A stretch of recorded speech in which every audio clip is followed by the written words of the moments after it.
think of a more important topic to talk about at this very critical time in our lives. I also can't think of a more appropriate place at which to talk about this topic than Hong Kong. Why Hong Kong? Well, Hong Kong is chaotic. And yet, it's innovative, it's efficient, and it's beautiful. It's one of a kind in the world. Now, we as individuals and organizations strive to be like, well, Hong Kong. So let's think about chaos and complexity. We know what these things are intuitively. If you see a traffic jam in Lima, Peru, you can feel this chaos. If you see the marketplace in Marrakesh, Morocco, you feel the chaos. But more relevant to today, the topic that I want to talk about, is the fact that each and every one of us makes endless choices every day. And our decisions can go in endless different directions. There's endless number of possible results that could come from our choices. And these endless results are dependent upon many endless number of factors on which we have minimal, if any, control over. Well, this makes decision-making rather scary, right? We're constantly asking ourselves, which one? This one or that one? How do I choose? And then we end up sort of shaking our heads and saying, oh my God, what should I choose? At which point we experience a kind of analysis paralysis. Now, scary as this might seem, we actually can't afford to get rid of chaos and complexity. We need chaos and complexity because it helps us become more innovative, it helps us evolve, and this is true both for species and for organizations. Richard Pascal once said, stable equilibrium equals death. So I have two things that I want to talk about today. One, what are all the complexities facing us as individuals and as organizations, at least the critical ones? Second, what is an approach that we can take to improve our success rates? Our success rates, again, both as individuals and as organizations. In other words, what are some things that we can do to help us navigate the sea of chaos, minimize the risk, and maximize on the potential benefits? How can we think about complexity? Well, individuals and organizations are complex adaptive systems. This means that we are dynamic networks of interactions and relationships. And our behaviors, the behaviors of individuals and organizations, are constantly being affected by the feedback that we get. Each network actor, let's say, whether it be an individual, a family, a community, a department, an organization, whatever it is, it's embedded in an economic ecosystem. And this system is constantly affecting and in turn being affected by itself. Now in this system, if you think about performance isn't just being affected by any individual actor, but it's just as importantly being affected by the assets that exist in any given connection that exists in that network. In the book, Information Rules, Carl Shapiro and Hal Varian talked about how we no longer have an old industrial economic system anymore. That in the old days, the economy used to be driven by something we called economies of scale. But today, in the new industrial order, it's not economies of scale that matters. It's economies of networks. That's what we're talking about today. How do you manage the complexity of the economies of networks? Now, at the most simple level, how are we going to manage this? Through better leadership. What are leaders? Well, leaders are individuals who are able to achieve their goals and, just as importantly, are able to direct the people around them towards the achievement of common goals. And leadership, good leadership, has become more and more important today. We are seeing leadership failures all around us. And those leadership failures are happening because of what I believe are three main challenges. Now, what are these challenges? Well, first, there's the task management problem. What should we all be doing anyway? Second, there's the information overload problem. There's so much information out there. My God, what's important? What information can I trust? And third, there's the network problem. Who do I need to know? Who can help me? These are the three big challenges. Now, you could say that these are age-old problems that have been facing leaders since whenever. Technology, actually, is supposed to make it easier today, isn't it? But what I'm going to argue to you today is no, these challenges are becoming even more complicated today than ever before, and it's become even more important that we manage these challenges well today. It's become important for our personal success, for the success of our organizations, and even for the success of the future of our own planet. So let me take up these challenges one by one. First, the challenge of managing all the tasks we do. Have you ever thought about how many different choices or decisions you make in a given day in your life? I recently did a survey of average Americans. About 2,500 Americans filled out this survey, and they just had to answer a very simple question. How many choices do you make in a given day? The average was 70. The range, by the way, went all the way up to infinity. Got to wonder about those people. Now, there was also a study done recently with CEOs. These CEOs were followed over the course of their average week, and these researchers documented every single task they engaged in, every single choice that they made, and how much time they took to make that decision. It turned out that these CEOs engaged in an average of 139 tasks a week that were made up of many, many, many sub-choices. It was estimated that on average, these CEOs were actually making 5 times the number of decisions as the number of tasks that they engaged in. How did they manage all these tasks? Well, over 50% of these decisions that they made were made in 9 minutes or less of their time. Only about 12% of the decisions that they made did they dedicate an hour or more of their time. Have you ever thought about the decisions you make? Which decisions fall in your 9-minute category versus your 1-hour category? And are they the right decisions that make it into those 2 categories? Do you know? You know, there's this thing called the Pareto rule. Here's how the Pareto rule goes. It says that 80% of the success, the rewards that I get in life, come from about 20% of my efforts. So the bad news on that is that 80% of your time is kind of wasted. The good news is you're getting a lot for a little. But that means you got to use that little extremely well if you really want to cash in on the value of those rewards. Well, so CEOs have to manage their time, that's clear. But everybody in an organization has the time management problem, the task management problem. Every single person in an organization now has to constantly do the trade-offs between opportunities and potential risks.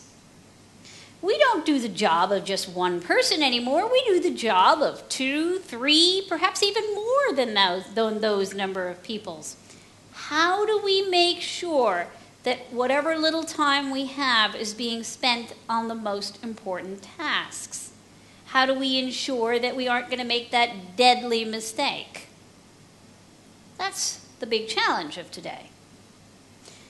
Now let's talk about the next big challenge of today, the information overload problem.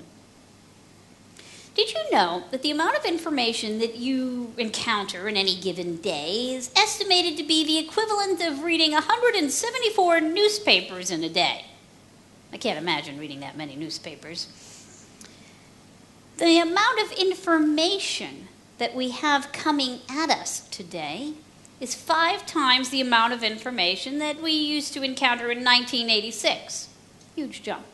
In fact, IBM recently did an analysis in which they said that there are 2.5 quintillion bits of information out there right now. 90% of it was created in just the last 2 years. We've got a lot of information. There's a lot of data that's being collected constantly, whether it be on climate change, social media, purchasing behavior, you name it, we're collecting data on it. What about in the organizations that we work in? Our organizations are constantly collecting data on individuals, on departments, interdepartments, overall performance. They're constantly collecting information and doing analysis of this information. And we're constantly being bombarded with this information. Some of it is good, some of it is bad, some of it we still don't know. How do we manage all that information? What is the job of an executive today? Well, so much of the job of the executive is just like the individuals that make up his or her organization. It's figuring out how to rely on the human, social, and institutional capital that exists to help them help them get the most vital information so that they can make the best decisions. Well, we experience, and we see all the time, lots of management or information failures today. Think of one of the biggest scandals of the 21st century, the Iraq War. You remember those WMDs that we were supposed to find? We were told by President Bush that we knew for sure that WMDs existed in Iraq. We had the best intelligence out there. The size of our intelligence, the scope of our intelligence, the technology we had, the brain power we had was second to none.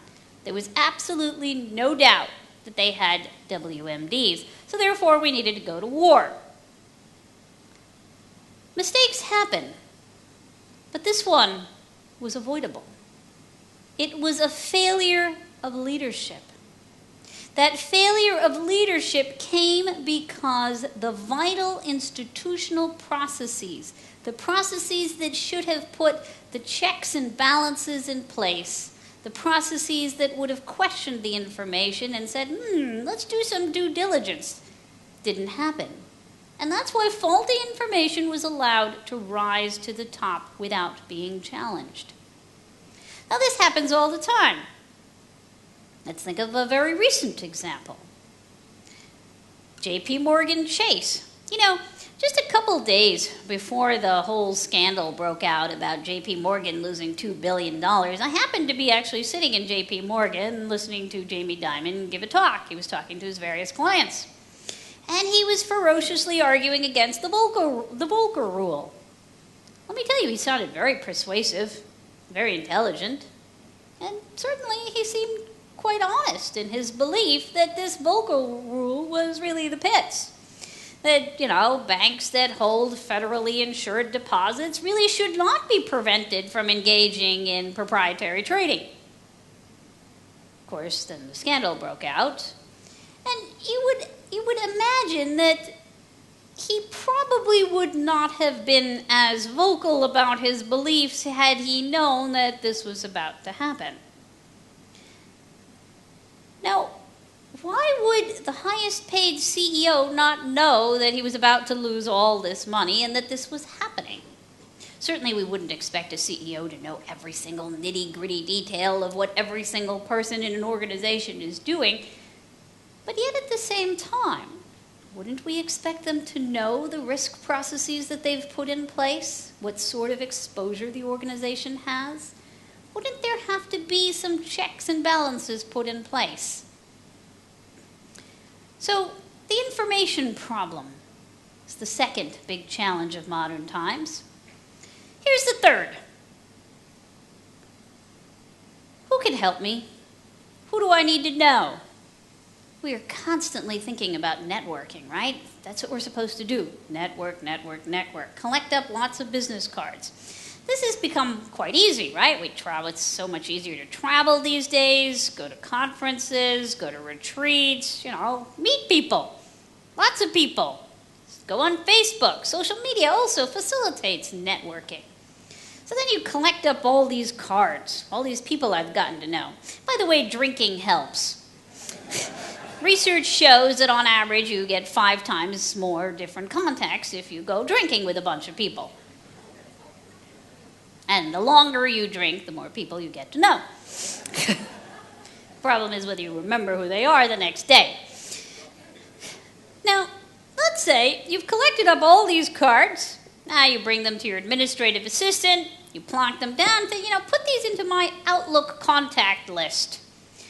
All right, I look at these cards. First card, Sheena Iyengar. Who's that? All right, put it somewhere in the list, just in case we might need it. Next card, Marshall Goldsmith. Oh, you know what? He was kind of interesting. Let's put him in the middle of the pile. Third card, Mark Zuckerberg. I've heard that name. I think that's really cool. Put him towards the top. So we have these simple heuristics, right, that sort of help us kind of prioritize. We can bucket all these people we meet. But are we doing a good job at that? I mean, really? Are there redundancies in our networks? Are we actually finding the people that can help us? Maybe give us information, maybe give us resources? Are we cultivating the right relationships? Notice how we never talk about all the network failures. Those stories never make it in the news. Why? Because they're happening all the time. To all of us, every single second of the day. We have no idea whether any of these networks are ever going to work out. We just keep hoping we're going to get that big break, like Bill Gates. So what was his story? Well, he had a rather interesting story. Mary Maxwell Gates, Bill Gates' mom, was the chair of the executive board for United Way, the largest not-for-profit institution at that time. Well, she happened to be sitting on this committee, or this board, with 2 very important individuals, John Akers and John Opel. They happened to both be working for IBM. John Aker, in fact, later went on to become the CEO.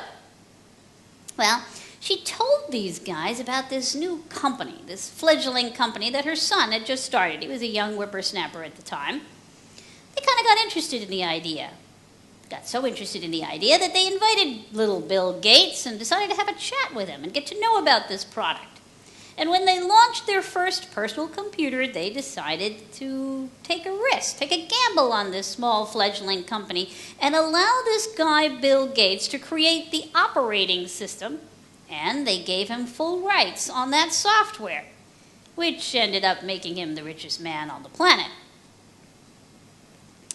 When you think about the stories of people like Bill Gates, Steve Jobs, in many ways they epitomize brilliance and leadership. And yet you think to yourself, those guys, they were intelligent, they were lucky, they were wise about their use of network.